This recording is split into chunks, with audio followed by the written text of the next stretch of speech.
This is a Vangriot production. The following program is intended for mature audiences. You're listening to This Is MVM, a podcast series coming to you from beautiful British Columbia, Canada. And now, here are your hosts, Michelle St. Hill, Vanessa Williams, and Maryann Pyne. This is MVM. Good afternoon, or maybe it's morning for you, or maybe it's nighttime. This is Michelle. I just want to say, here's what I know for sure. You read a book one page at a time. You tell your story one word at a time. Experiences are lived one moment at a time. So with every breath, taking nothing for granted, because all we have is 1 second in time. Well, I'm so excited about today's episode. We're going to be talking about fatherhood today. We have guests coming on. I'm excited about our guests, two gentlemen who absolutely fit the bill.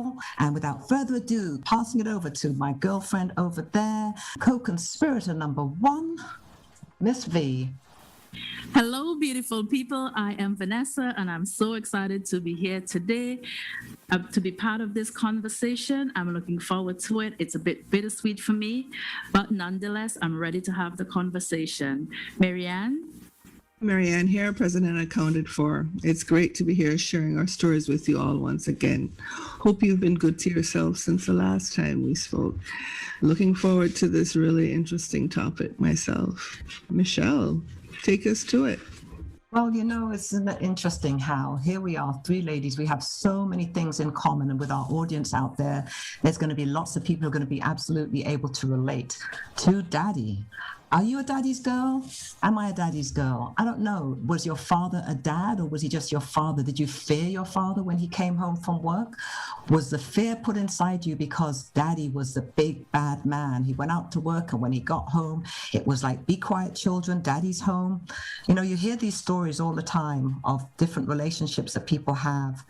And it's interesting because my personal relationship was my father wasn't present in my life. I actually met my father in 2008 at the ripe old age of, anyway, so 2008 I met my daddy, and that's another story. But if you've listened to our Mother's Day episode, you'll be able to actually go in and hear that story. But my mother had 6 brothers, and of her 6 brothers, one of them was still single. He was a bachelor. We thought he was always going to be a bachelor, but he played the part of my brother and I's father. He stepped into that role for everything we ever needed where daddy would be concerned. And my Uncle Ken, he is without a doubt, I won't say he was my favorite uncle, but I will whisper, he was my favorite uncle. All of my uncles were great men, but he really stepped into that role. I broke my glasses. I came home and I was crying because my mother was a single mother, and where was she going to be able to get that extra money to replace them? My uncle stepped up and took care of that for me. I remember when we first moved to live in the house with my uncle, every morning we would have breakfast together, him and I, and he would always we'd have a boiled egg, and he would take the knife and he would go boom across the top. He'd just slice the top off. He took his spoon and he just scooped out the top of the egg, and he put his salt and pepper on the rest of the egg. And that vision of him and I just having the moment of breakfast every day. And it was a very fond memory. He was there throughout my life until he moved to Trinidad in 1981. He moved back to Trinidad.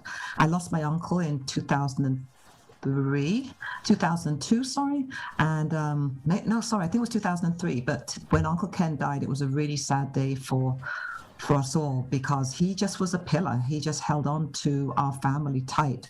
When he met his wife, he told her that he had 2 children and a sister who came with him everywhere. And so poor auntie, she got used to us being with her everywhere.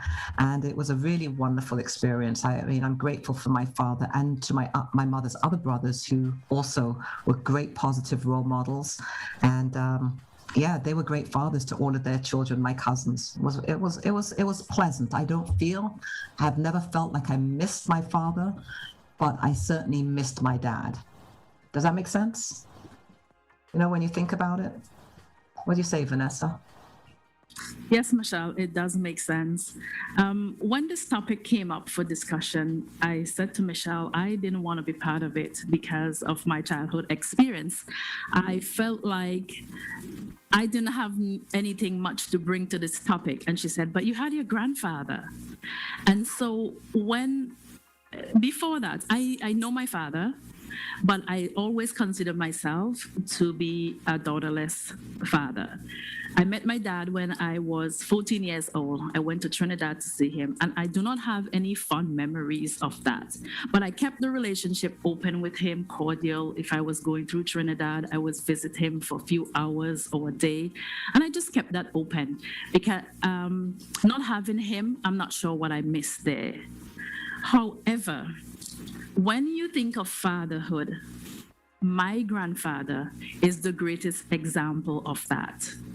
He was engaged and active, and for me, he showed up when he needed to. And you know what, Michelle? I have this memory of him, my first day of high school. I didn't have anywhere to stay, and it was a long distance to get to school. And he spent that day trying to find a place for me to stay so I don't have to make the commute every day for 32 miles. And he found a place. He stayed for the rest of the day and waited for me after school so that we can go home together. We had to walk part the way, but he was there. And I'm so happy that I've had him in my life.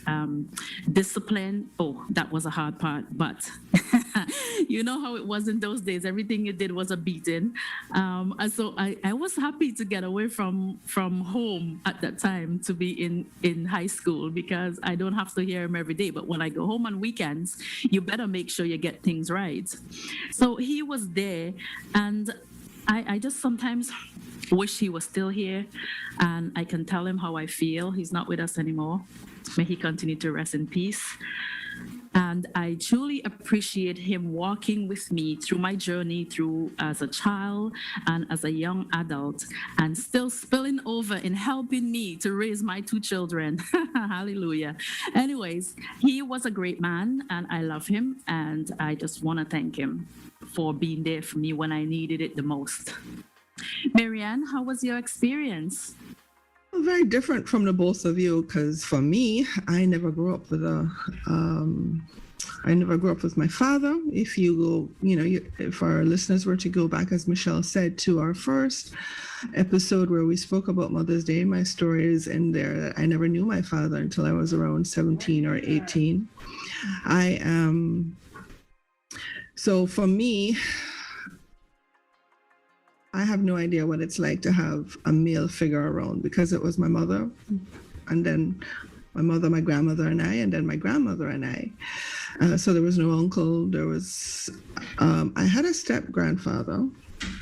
He was still in Bermuda when I went back to Jamaica, and I have memories of going to his place because they had an arrangement. So I would go visit there, but it was just to go in and say hi. But when I lived in Jamaica, the only contact we had was whenever it was like my birthday. And so I would ask for things for my birthday. Like one year I asked for a monkey, and he said, sure, I could get the monkey. But my grandmother decided that I should get a parrot instead. And then there was the other year where I wanted a pony, and I was so sure I was getting the pony, because why wouldn't I get the pony? I came home that day and there was a piano. So yeah, that was my interaction with my grandfather, and at the end of the day, it's unfortunate between the three of us, none of us actually grew up with our fathers, and there are choices. Sometimes women make choices. Sometimes men make those choices for them. I know for me, I had no intention of raising my children on my own, whether or not our marriage worked. And it's just, when you look at it and you recognize that, sometimes a lot of women will say, well, I was mother and father. Well, actually, you can't be mother and father because you can't be a father, but that's just my perspective on that. And in terms of just parenting, you do the best that you can do, whether there is a father or not a father, whether there's a mother or not a mother. And fathers will show up in many different ways and means, in terms of whether it's an uncle or a grandfather or a dear friend. So, Michelle, talk to me. I know. It's like you said, you don't always plan. You have no idea exactly which path, life is going to take you on. And I was fortunate enough when it came to creating a father, because I helped a man become a father, that he has always been present for the children, even though we are not together. He was, I will still say to this day, and is an excellent father. And he didn't have necessarily the same opportunity to learn that either. And he will probably be able to say some of the same things. He had other people in his life who stepped into that role at different times in his life. And so, it's interesting. 3 of us didn't have any daddies around when we were small. I'm wondering what that has contributed to us being as adults now. It would be really good if we could get inside our own mind and say, this is really why I'm like this, because we don't know why we are the way. I think that would be scary. I don't know if I want to know, because sometimes when I look at myself, and I was talking to you recently about that, and you mentioned something to me, and I start looking at it more closer, and you said maybe that's why you're so impatient with men, and maybe because, as you pointed out, maybe I don't want to be disappointed, so I go, not this time, next. So it would really be good to really understand ourselves better and know how that impacted us, Right. Yes. Yeah. And the decisions we made, and the choices we made for our husbands, and the relationships that we had. So, because my children's father, he wasn't present due to work as well, but things didn't work out for us. But one of the things that I try to do in that relationship is to keep the doors of communication open and cordial. Whenever he called, even though the children may not want to say much, I just make sure that I answer the phone, let him know how they were doing, and just keep it cordial. And he also shared with you, didn't he, just the other day, he shared with you his regret in not being present. Yes. Yeah. In some of the experiences, the experiences that you get to share and that he hasn't been able to share. Yes. Yeah. Unfortunate.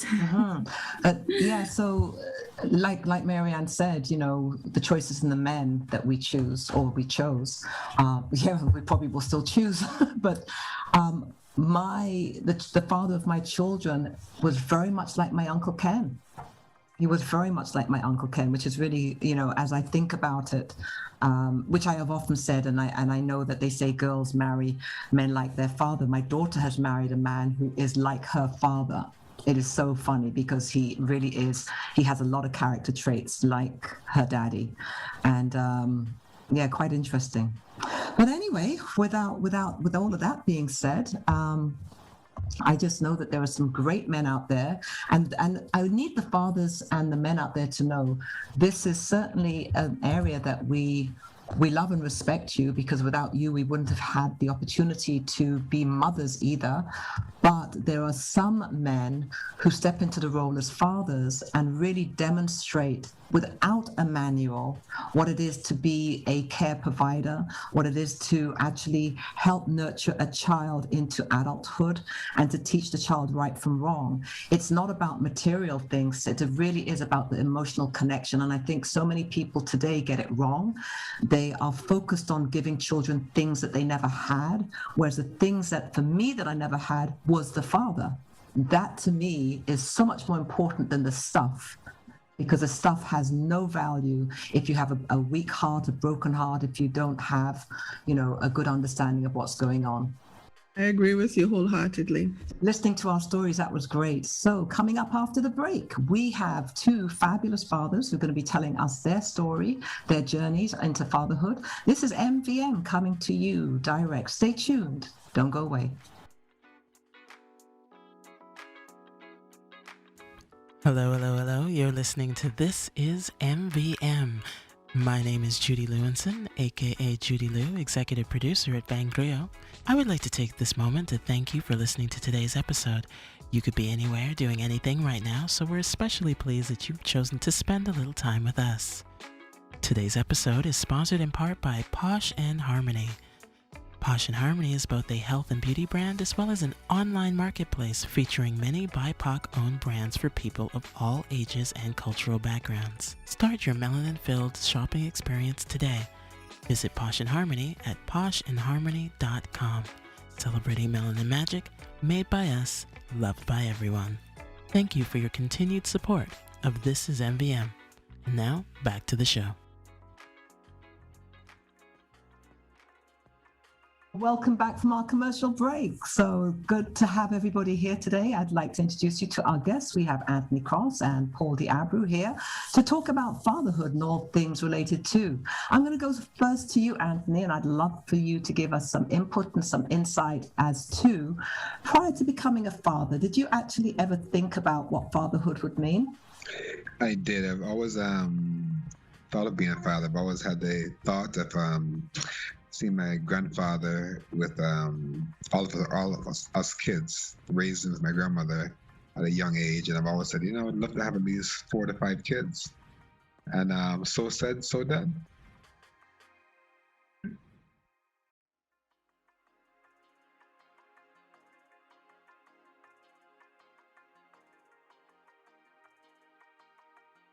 Okay, all the jokes today. So you wanted to be a father for sure. And what would you say? What has that experience done for you? Because I actually know you, so I know that you have not, quote, only fathered your own children. So what has fatherhood meant to you? Fatherhood means a lot. It's not because you procreate and have a child through, how that works. I don't actually. Sorry. Sorry, go ahead. A donor is different from anyone who is to be a father. Is what you give to that child, the mentoring that you give to that child, the leadership you give to that child as a child's growing up, that basically helped you to become a father. The caring, the loving that you give to that child, the child look up to you, and with a lot of respect and stuff like that. That's what, to me, father is all about more than anything else. Okay, that's good. So maybe then I should ask Paul, what would you say your interpretation was, Paul? Did you ever think about becoming a father before you became a father? Because I know in just based on things we've talked about before, in your group of friends, you were actually quite late to the party, weren't you, with becoming a father?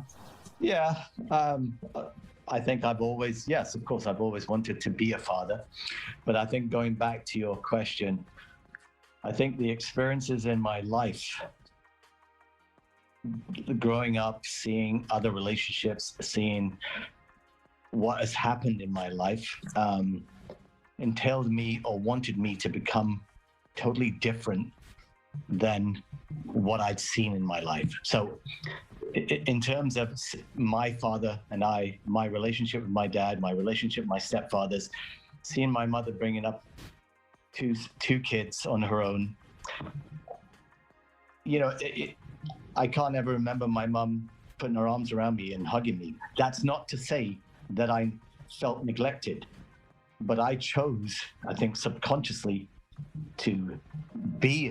I was always going to be there for my children and be a better father than I'd seen around me, from my friends to my family to seeing. So it was a conscious effort to change who I am as an individual. Seeing my brother, who's got kids, and wanting to be totally different. I wanted to be a different type of person, different type of father.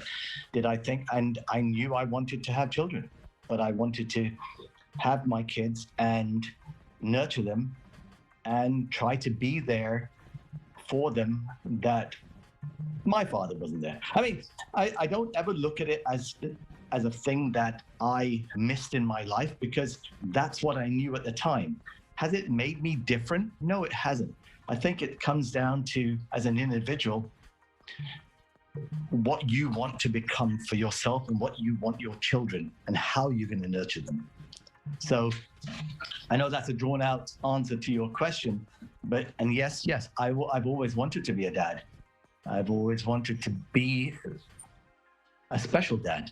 So that's it.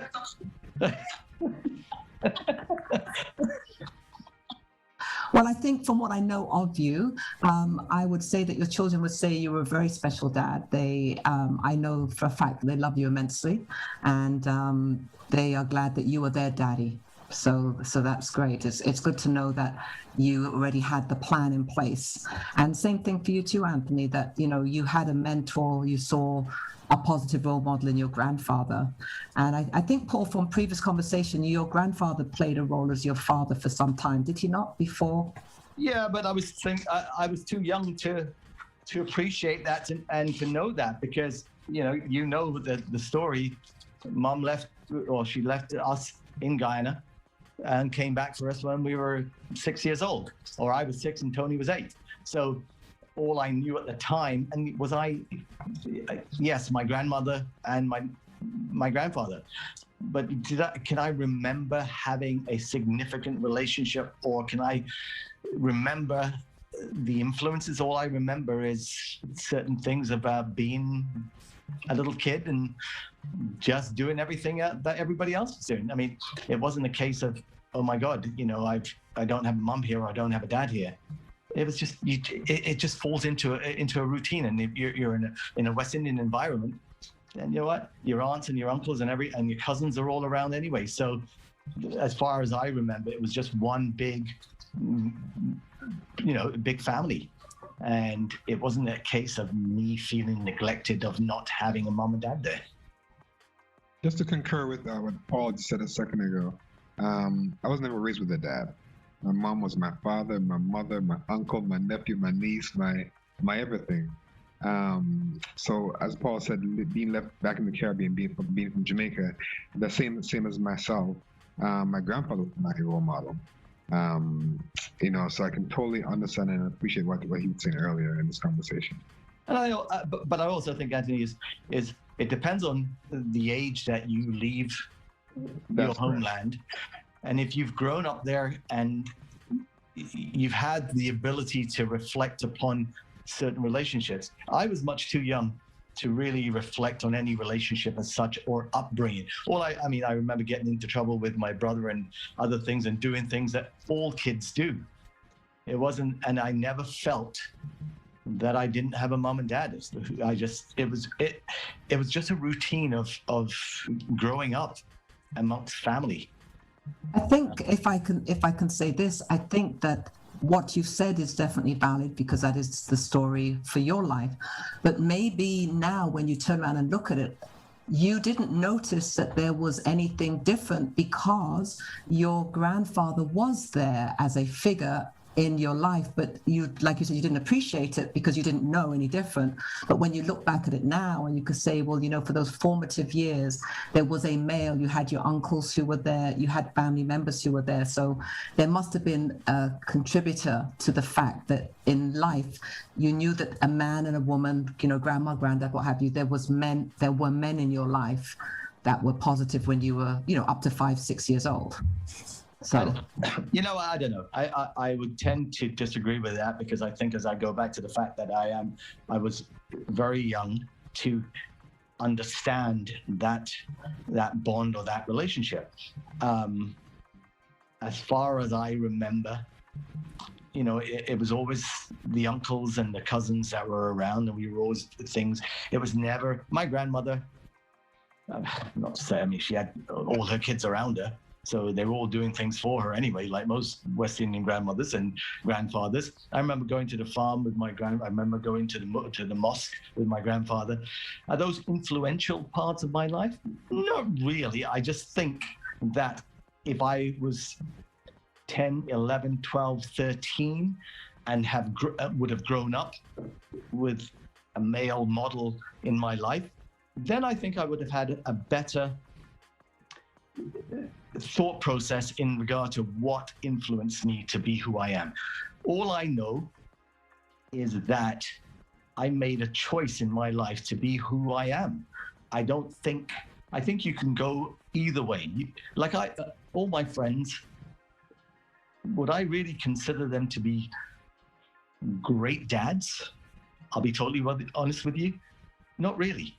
Just because growing up in a West Indian environment in England, it was almost like that was what they did, but I didn't want to do that. I wanted to be part of my children's lives.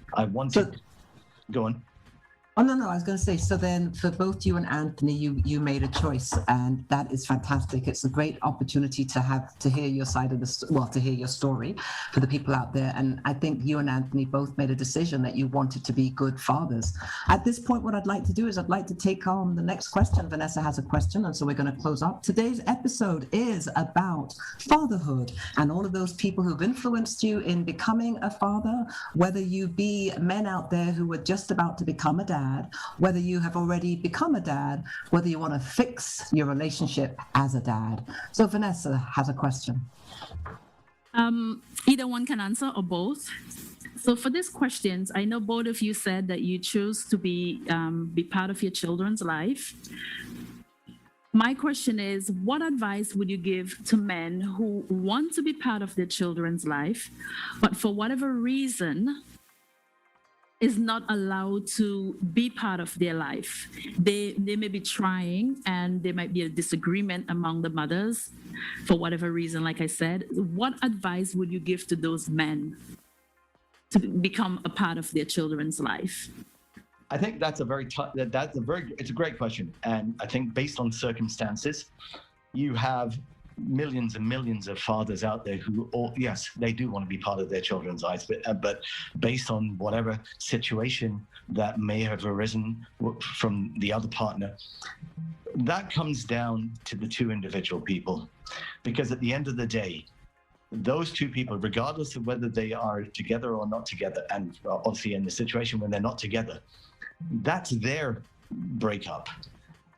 You have to have a level of respect for each other, because you have a common denominator, and that common denominator is the children that you chose to have when everything was happy and everything was great.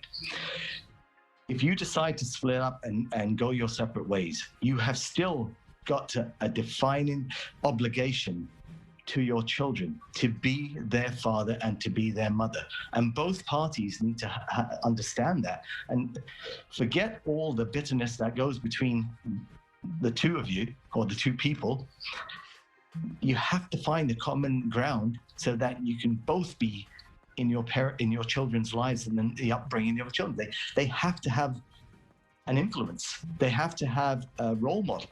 Going back to the same thing, when they see this, as they grow older and they see the bitterness between their mother and their father, and the inability to have a relationship with either one, that creates a different sense of what is right and what is wrong for them. And they will go through their lives unless they can make that conscious effort to, when they're old enough, to form and to begin a different relationship with their parents, one way or the other. So it's going to come down to, because the children can't change that. If they're too young, they can't change that. If one part of the relationship doesn't want the other part, then unfortunately there's going to come down to a legal aspect, because you as a parent deserve the right to be in your children's lives if you want to be, and to nurture them. You don't have to be together as a couple to give that influence and give that nurturing to your child. You've just got to be in part of their lives. Yeah. In a perfect world, I agree with what Paul is saying, but you know what? Sometimes you have a situation where the other partner just is very angry, in the sense that you've separated and don't want to have anything to do with you at all whatsoever, or have the child have anything to do with you at all whatsoever. I think in the long term, as a father, and I've been in the situation, and as a father, if you want to be in that child's life, it's up to you and that child, not you, the mother, and that child. You know, you as a father need to make a conscious effort, to want to be in that child's life. As for phone calls here and there once in a while, and as that child grow, and develop more and more and more and more, he will then determine what kind of person he wants to be around. If you're a father he wants to be with or be around, there's up to that child to make that decision as he gets older. But as a father, looking at that, you just need to put as much effort as you can to join or to build or to nurture that relationship with you and that child. Even although the mother might be saying something behind your back towards the child, you got to put all that aside. You need to develop your own relationship with that child. And as the child grows older and older and older, he will see what's going on. Thank you, gentlemen, for that answer. I wish that a lot of the parents, fathers out there who are in this situation can listen to this podcast and take some of these advice. It's been great listening to the both of you, Paul and Anthony. I've known both of you to be fantastic fathers, and it comes as no surprise to me listening to you talking about being fathers and what it means to you. I know, and Paul, when you said that you made a choice to be the father that you are, I know with my 3 sons, they did not grow up with their father around, and that was his choice, not mine. And I look at them as fathers now and how they are with their families, and I'm so proud of them because they too made a choice. So at this point, I would like to ask both of you, what advice would you give to young men prior to becoming fathers? A lot of young men or a lot of men kind of roll into the role in the sense that it wasn't a planned event. It was just like, oops. So to young men growing up and thinking about starting a family and that sort of thing, what sort of advice would you give them? For me, the advice I would give to any person out there who wants to be a parent is to be the best person that you can be for yourself as an individual. Be happy with who you are as an individual, because that will reflect on how you bring your child up.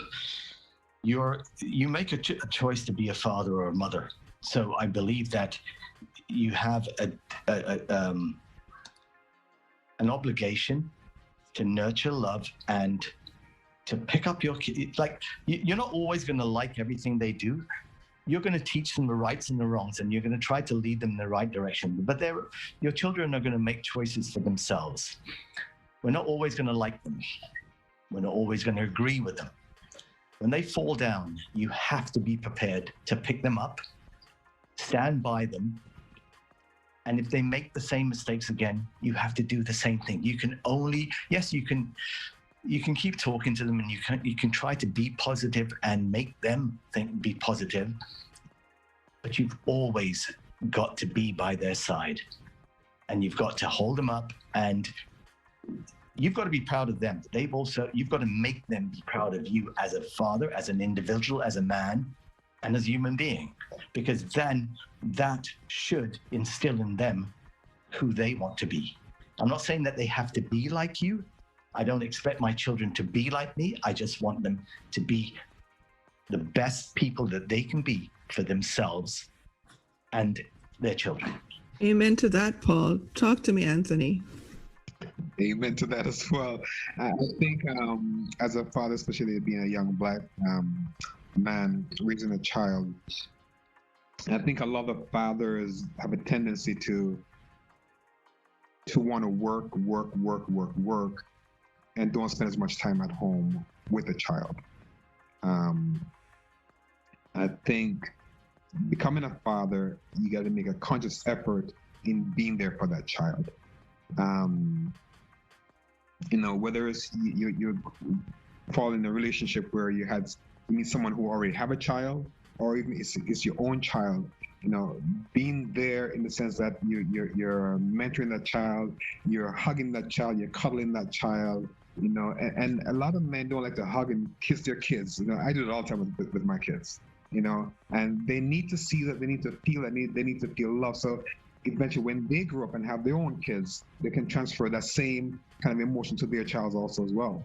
I just think whether you fall in the role as being a father, or you are a father by oops or otherwise, you guys got to make the decision that, you know what, I'm here. I want to be a role model for that child. I want to mentor this child as this child grows up. I want to be there for that child, going outside, kicking the ball, whatever it takes to be there or be around for that child. I think that's what's more important than anything else. And I just wondered if both of you have any last thoughts that you'd like to share with us regarding fatherhood or being a father. And I think we'd also probably like to say that Father's Day is coming up, and we'd love to wish you a happy Father's Day.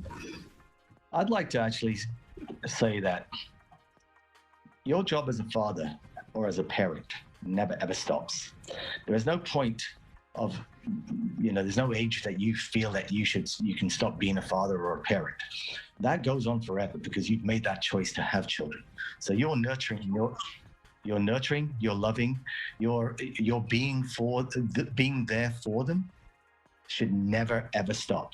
And I can honestly say that I'm a totally different. At the age I am now, I'm still learning about relationships. I'm still learning about relationships with my children, because as they get older, their points of view change, but you've got to grow with them. But you never forget, you have to be their father first, then you can be their friend. Yes, everybody, as we get older, we're the modern type of parents. We'd like to think we are the modern parents and we're not like our parents, but we have learned so much from our parents, and we've influence our children to a certain degree from some of the upbringings that we've had as our children will still take things that we've nurtured them with to bring up their children, but they will want to do it in their own way. But always in the back of their mind, they will be thinking about how they were brought up. But my daughter, my son, I always want them to continue to, I wouldn't say rely on me, but to know that I'm always going to be there whenever they need me, and never forget the fact that I'm there as their father forever. So you never stop being a father. You never stop being a parent. I agree with you wholeheartedly, Paul. Anthony? I think as a mother or a father, your job never ends. You'll be there for the rest of your life. Being there for your kids is again, to me, is the most important thing, and trying to nurture that relationship that you do have with them. And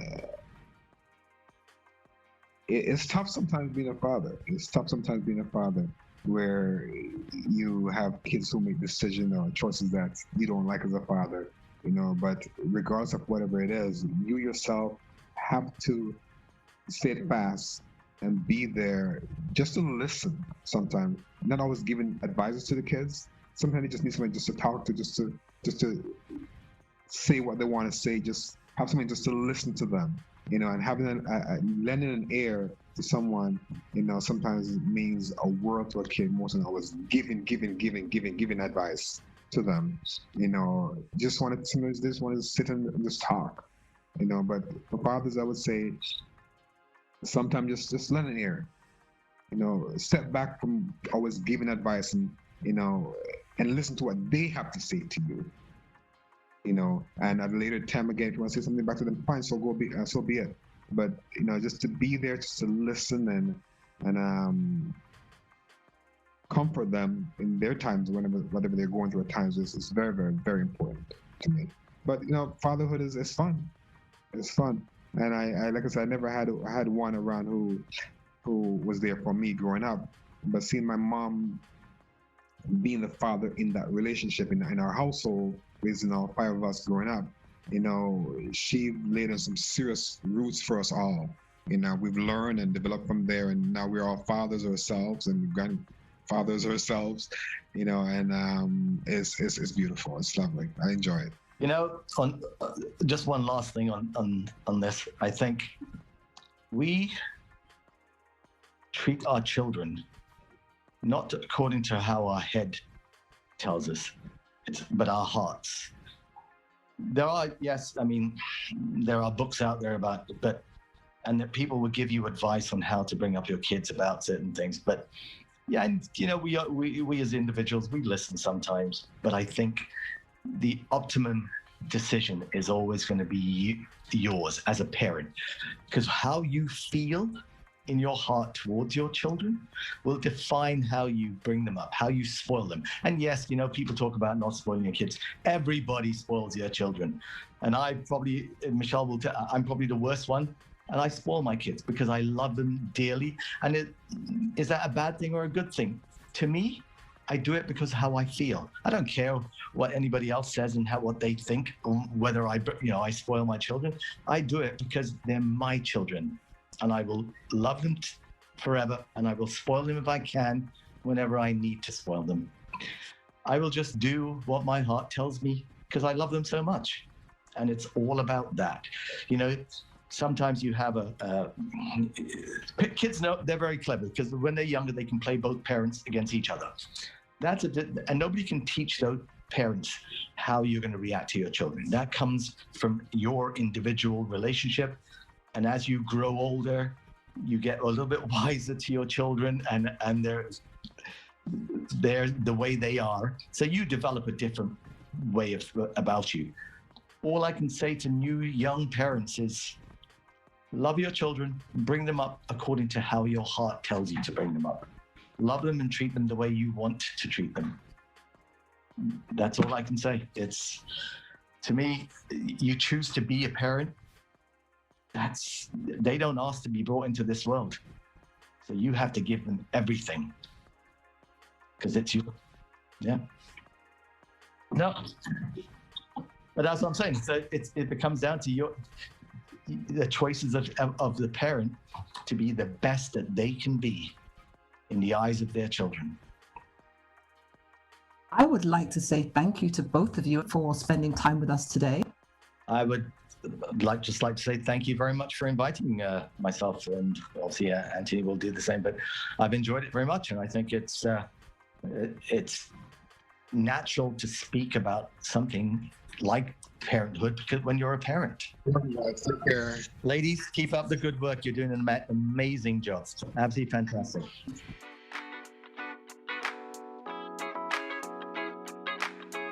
Hello, beautiful people. This is JudiLew, aka JudiLew, executive producer at Vangriot. You have been listening to This Is MVM, and we are so happy that you joined us today. If you enjoyed today's programming and wish to show your support, we'd love it if you would start by liking, sharing, following, and commenting on any of our social media channels. You can find This Is MVM on Instagram, Twitter, and Facebook at MVM Stories. That's MVM Stories. You could have been anywhere, but today you chose to spend a little time with us, and we want to thank you again for listening. Be sure to tell your friends and family about This Is MVM.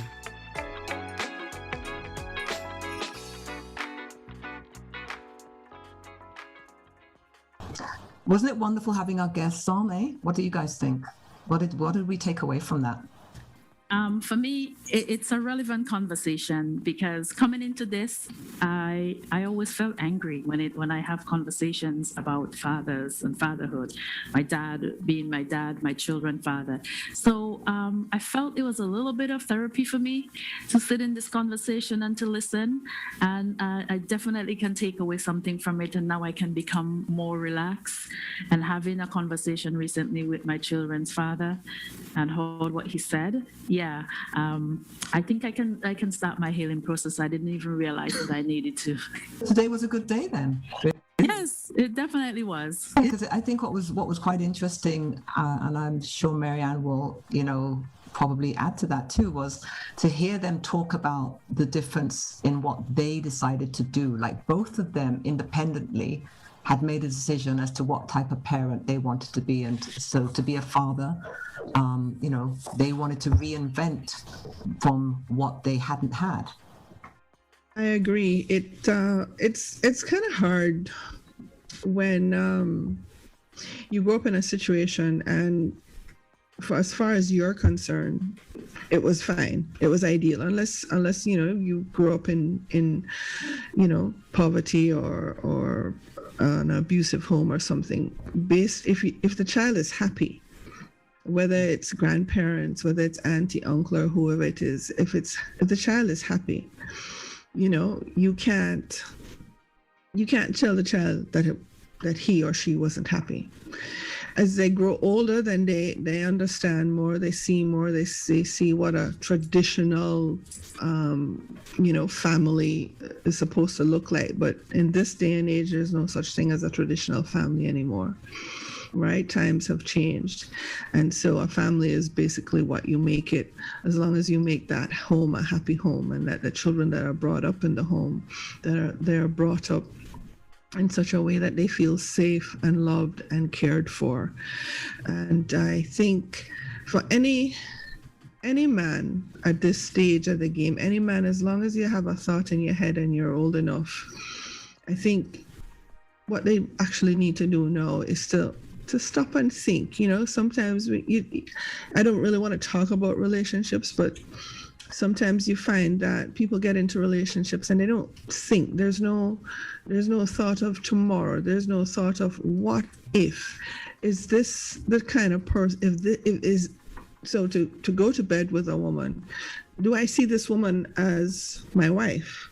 Do I see her as the mother of my children? And if you ask yourself that question and you can't answer it, or the answer is, oh, heck no, then you shouldn't be going there.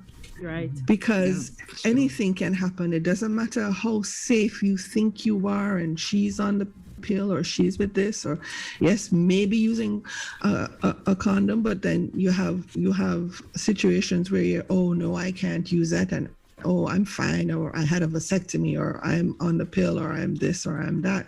And next thing, all of a sudden, this person who you didn't expect, that you didn't view yourself as wanting a future with, all of a sudden, you are locked eternally for as long as that child is alive. 100%. So I think it's very important for individuals, man, woman, to make certain choices, to go into relationships or situations with your eyes wide open, and make choices for yourself that you are not going to regret, or your children are not going to regret. And listening to the both of them and knowing that they both consciously made a decision to be good fathers. I think that in itself is something to be commended. And I'm hoping that, if we have male listeners out there, and even the women too, because the girls have a choice, as a matter of fact. They have a choice. They both have choices. Just try and make the best choices you can for yourself and your future children. I just want to share a little bit here, listening to Maryann. I didn't say this when Paul was here, but for a short period of time, he was in my children's life. And my daughter has said she would like to marry somebody like her Uncle Paul. And just to hear that. So like you said, Maryann, it doesn't matter how long, as long as somebody spends some time in your life who has some influence over your life, you want to be like that person or similar, or you have learned something or respected that person. And this is what I admire about fathers like Paul. And my son also, he once, I would say things like, when am I going to be a grandmother? He's like, Mom, I'm not ready. And I'm so happy to hear that, even though I'm saying it as a joke, because I know that even though he didn't have his father in his life, he wants in the future, when the time comes, to be a part of his child's life. And so I'm looking forward to that. And I know that he'll make a good father. I think that's excellent. It's an excellent point. When we think about it, like Maryann said, I used to have this saying I used to say to my son, and it was basically no glove, no love. So basically just be very clear.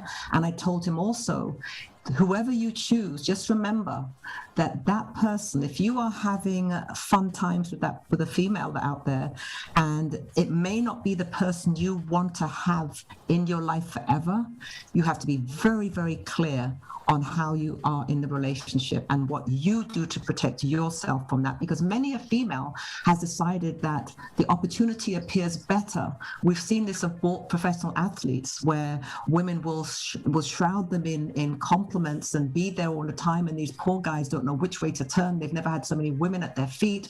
And in some instances, if they weren't a ball player, they wouldn't have had the options to some of the women.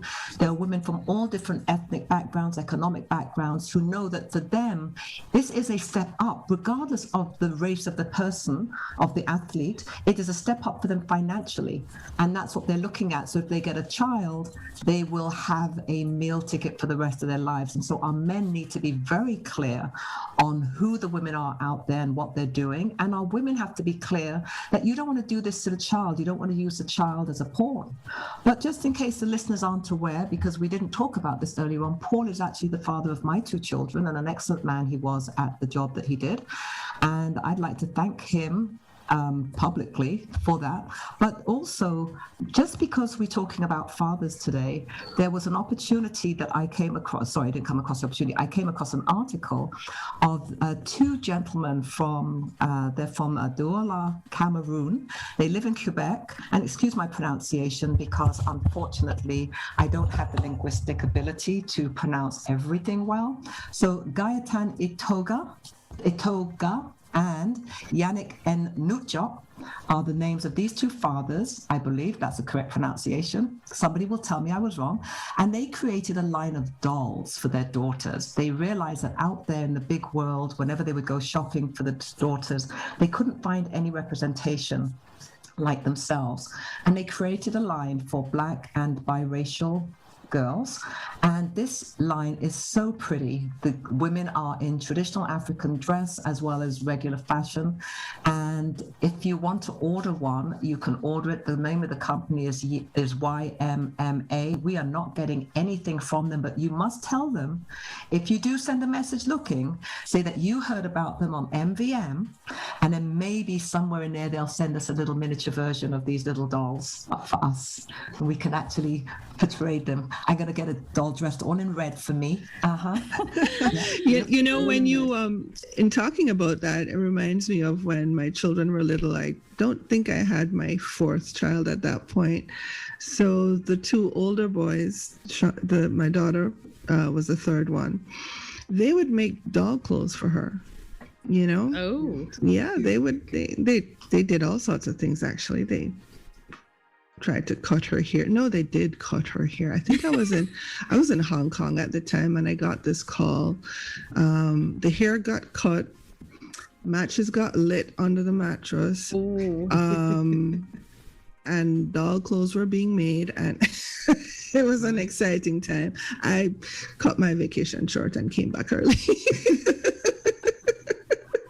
But yeah, you know what? And that's the other thing too, you know, is that there are no traditional rules per se when it comes on to certain things. You have men that do fantastic things, you know, they're able to comb their daughters' hair, they're able to make clothes, they're able to make dolls, do all sorts of wonderful things. Yeah, I think the idea they came up with, and they just decided that they would challenge the status quo, because a lot of the big companies, and I'm not going to give space to those companies. We all know who they are and the type of dolls that they make. But you know, and what these men wanted to do was to be able to actually have a product that also went back to the continent of Africa in representation, because lots of studies, as we know, have been done with children, and what are we looking at as a role model, whether it be a doll that a little girl is playing with, she's looking at a particular type of doll to look a particular way.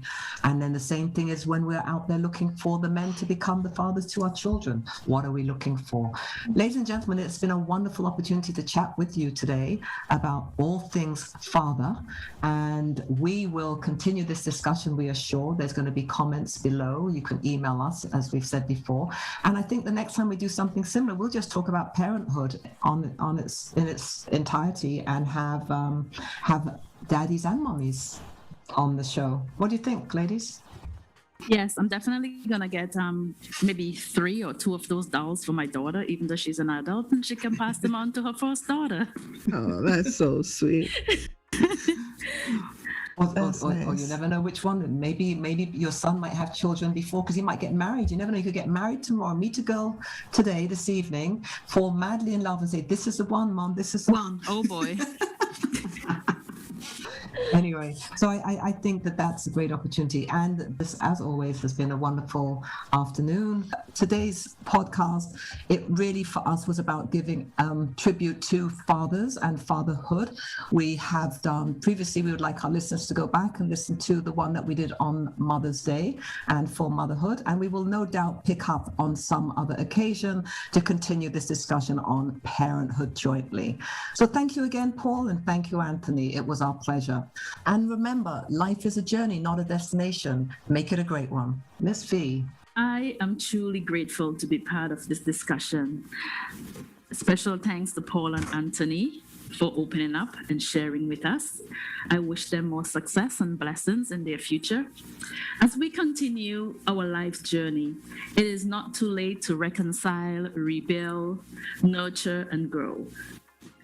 Continue to be good to yourself and be good to others. Until then, peace.